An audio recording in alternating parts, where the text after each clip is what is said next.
Hello everyone. Sorry for the glitches in the last stream. So we are again with the sir. So welcome again, sir, on Tushar podcast. Great to be here, Tushar. Thank you. So sir, I want to ask that sir, what was the journey from a student to a professor? Well, in general, I think in any topic, any endeavor, you've got to get right into it. And so in language, that means start speaking immediately. Even if you don't know all the grammar or all the right words or all the right pronunciation, getting in the middle of it and trying to communicate in a different language is, I think, the best and fastest way to see improvements. Yes, sir. So sir, what are the your habits in your teenage? Sir, what was your habit to make a good timetable? Like what was your routine? Very good question. So, from about the age of 16, I became very disciplined. I was very motivated in my studies. Before 16, not so much, but from 16, I was pretty motivated. So, I would, obviously go to school. And then after school, I studied hard and I played sports. So I was very devoted to those. And I was a musician. So I started playing professionally music when I was 15. So this was what kept me sort of instilled in me a good work ethic. I was playing classical and jazz music from the age of 15 quite seriously, and earning money from it, and very disciplined with my practicing. I practiced every day when I didn't have a concert. So when it came to studies, when it came to learning languages, I speak most of the European languages. It was the same sort of principle, is that you work really hard, and after a period of time, you will see results. And if I can make one piece of advice, it's that it would be that people don't shouldn't be afraid to work hard, that they can work hard and see results. I think a lot of people today want things to come easy. I get a lot of questions about, how can I learn English fast or easy? And if you want to attain anything of quality, you need to work really hard. Now, some people, I'm jealous of them, some people are really gifted and it comes easy. But for most of us, and me, I'm including myself, it just takes hard work, daily practice of whatever is important. Hello, Yes, Tomar. yes, of Yeah, course, sir. Tomar. Yeah, Tushar. Yeah. So, so what you are now teaching in your students for what are the habits you are saying that you have to make the habit in the student life this time? What you are teaching now? Well, I'm teaching at university, and I'm teaching a a history course, politics and religion, and I'm also teaching a writing course, academic writing. And what I told my academic writing students, they're all very gifted, but what I told them is that if you want to see improvement in your writing, it's the same principle as in speaking. You have to write regularly. So we have weekly assignments where they're encouraged to write and, yeah, show results. And so if you're not doing it, any activity regularly, you start to regress. So we have to choose wisely what's important. You have to ask yourself as a student, what's important in my life? Is English important? Is exercise important? Or, I don't know, a different language or a different subject?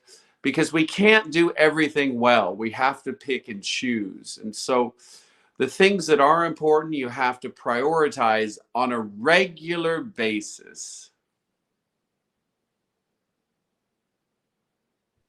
Yes, of course, sir. And what are your tips for the students upcoming generation for the all the students of all countries? Well, you know what? I have an interesting strategy. It's not new, but it's one that works for me. I prioritize, I list everything I have to do that day or that week, and then I ask myself this important question: what are the most important tasks? So for me, it's writing, obviously teaching, and producing content on Instagram and YouTube under Professor Korten. So these are the four core activities for me. Everything else, answering emails, sending text messages, everyone likes to do these, but they're not the most important. But what happens with most people is they get distracted from their core topics, their core important ideas, and they get busy doing other things. And this happens when you're in school and when you're in university. So what I do personally is the first part of the day is devoted to the most important topics. So I'm writing and I'm creating and I'm making content in this first part of the day because my mind is most creative then. So you have to ask yourself, when am I most creative and what's most important in my life? And you match those two together. Not many people discipline themselves to do this. I'm not saying they're not busy, but they're busy doing the wrong things. And sir, the main thing you are doing, like sir, you are giving the content very like in a sir free. No one is giving like anything free in this time, and you are giving the like a tons of knowledge for free. At the moment, I'm giving, yeah, 2 years of free content. Now I'm getting a lot of pressure and a lot of suggestions to go on a subscription or something. But certainly through 2021, I'm going to have free content. And I love it, actually. It's very nice to interact with learners from all over the world. So for me, it's been a real pleasure.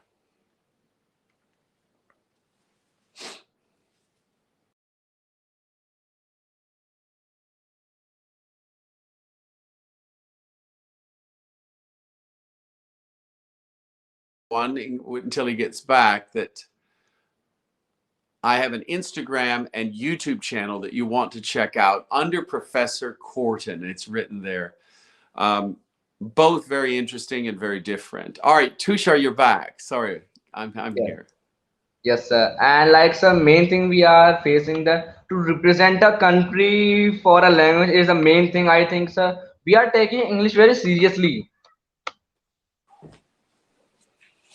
Yes, I think India, if we're speaking of India or this region of the world more specific, more generally, I think very serious approach to English because everyone knows or has been taught that English is the key for an international career, for more opportunities, even in your own country. You don't have to go internationally, but you can somehow link yourself internationally through all sorts of platforms. If you know English, you can get clients all over the world. And so it's a critical language for business, obviously. And it opens up a whole new world. It opens up the whole world. And we see this with lots of industrious entrepreneurs from India and also neighboring Pakistan. If I go on these platforms like Fiverr, you can hire people from all over the world who provide great service and they're able to do it in English. And this is really important. And Tushar just left, so I'll just talk for a minute about my YouTube channel that's relatively new. I have a program or a course free for beginners from zero. So if you know someone learning English from the very beginning, I start from the alphabet. So and we're going to go all the way to pre-intermediate. Yes, of course, sir. And like, sir, I think that we are making some like, sir, dishonesty from teachers. Like, sir, we are saying that we are learning English, but on another side, we are scrolling Instagram. We are not like we are doing the drama of obeying teacher, but in honest way, we are disobeying them. So, what's is this good or bad? Okay, one more time. Are you saying that you're learning English on Instagram? Is that what's happening? Is that what you're saying? Sir, I would like to say that, sir, we are doing a like sir disobeying the teachers, and one time sir we are reading or like learning anything in the front of teachers, But other side, Oh, you mean your social apps and your phone are distractions? yes, yes, of course, sir. How we can, Ah, sir, remove distractions? well, I think individual teachers need to address this by, as you know, prohibiting phones from the classroom. This is one option. I know at my university, you're not allowed to open your phone during class unless it's emergencies. But I know other teachers are more relaxed. In school, I think it should be more serious. In university, they're a bit older, and so I think it's more difficult to tell an adult to put their phone away. I mean, if they're going to university on their own money or on their own time, they probably have the right to use their phone. But during school, I think you can be a little bit more severe with these practices because let's be honest, Tushar, you know it. The phone is an amazing educational tool, but it's also incredibly distracting in school. And so it's it's a double-edged sword. You've got the positives and the negatives. If I'm a teacher in high school, I prohibit opening phones during class because it's just not going to lead to anything profitable in my class. Of course, yes, sir, you are right. And sir, we are seeing that there are some teachers who teaches students like their own child. Oh, so they they, Yeah. they don't treat you with respect as an adult, but like a child. Yes, of course, sir. And I think the language doesn't matter. And if we are learning anything in a focusing way, na, like we are focused on that thing, it would go in the mind in a very straight way. Yes. So, I mean, this relationship between student and teacher should be healthy and filled with respect, obviously. And if that respect isn't there, if there's a feeling of somehow an unhealthy relationship, whatever that means, obviously it affects the learning, doesn't it? Students don't feel good, they don't feel appreciated, they don't feel confident. And when you don't feel liked as a student, if you feel that people don't like you or the teacher doesn't like you, it's very difficult to learn. And so I think one of the first things teachers should understand is that students should feel that you like them and you accept them and yeah, that you respect them. I mean, students are sensitive about this and rightly so. And if students don't feel those things, they won't respond in the classroom. Yes, excellent. Yes, and main thing I understand, sir, like there is a like a very simple way and like normal ways for teaching, but teaching in a good way. Students also get interest in the teaching of the teacher. Okay, one more time. Students, the last sentence I didn't catch. Sir, I'm saying that students are taking interest when a teacher teaches in an interesting way. Absolutely. So being creative. Do you know what I found about being creative? Is it's enough, almost enough, just to be excited about your topic. If you genuinely like it, that's enough creativity for most people because they sense it in your voice. They sense that you love it. And you know what? When somebody sees that someone loves something, in human nature, we say, oh, I want it too. I want what they have because we see the excitement. And everyone's like that. We want, oh, they want something. If it looks good, then everyone wants it. And so I think being creative doesn't have to be complicated. But the prerequisite must be an enthusiasm for the subject. And when you're enthusiastic as a teacher, you find interesting ways to be creative because there's enough energy and commitment to find this. And sir, I would like to like sir love to do a workshop in India, like sir, where we invite you to teach the like a way of teaching, and you will teach the teachers in India also through the online method. Well, I would love to communicate with teachers on a larger level. I love my Instagram account was initially for teachers. So I love this sort of process of teaching, method of teaching. I have a lot of ideas on teaching that I share with teachers. I'm giving these conferences to teachers all the time. I would love to come to India. I've done it a little bit, but I'd love to. I'd love to do more of it. So maybe we'll have that opportunity in the future. Yes, of course. And so I think the human being made the value of himself or herself in their own way. If we are making our value, the people who are roaming and seeing us, they will also value our time. Yeah, I think this basic respect for the other individual is critical.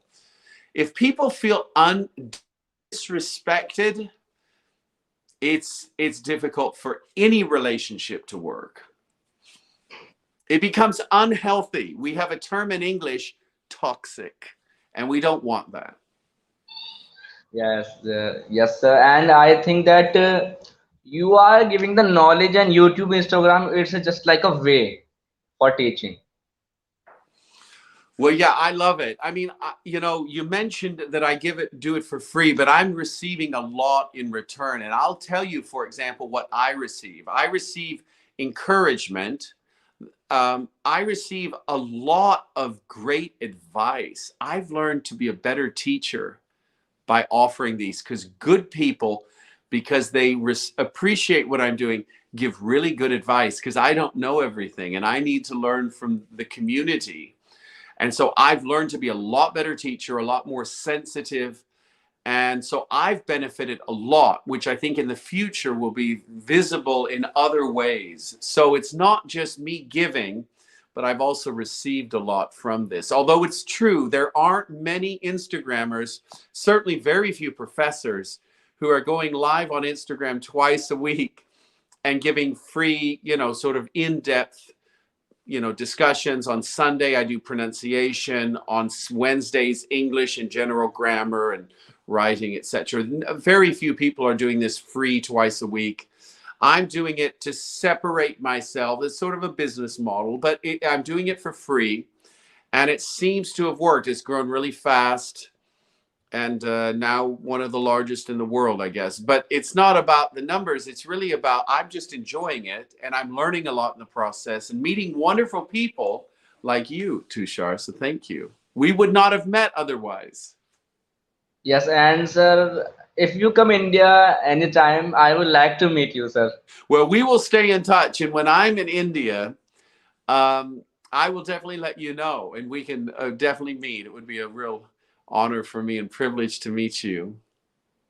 Yes, and sir, I am thinking that I have got the opportunity to meet the persons like you in my life, and it's a very great thing for me, sir. Well, no, I'm just another person, but we both share this passion for learning. I just saw a comment that you're a progressive student. You obviously are. You're young. You've got these podcasts. It's been very successful. So you understand motivation. You understand vision and goals. And that's why we understand each other. We share this energy and drive and commitment to better ourselves. And obviously, this creates a very positive environment when you sort of shed jealousy and insecurity and you genuinely appreciate the accomplishments and gifts of other people. And in the last, I would like to thank you, sir, for coming on a platform and talking about so much about your life and English on the podcast. Well, Tushar, once again, thank you for the invitation. It's been a real pleasure meeting you and meeting some of your followers. If anyone wants to contact me, they can do it directly, either on Instagram or YouTube. It's at Professor Korten. And yeah, thank you all and best wishes. Work hard, and you can get there.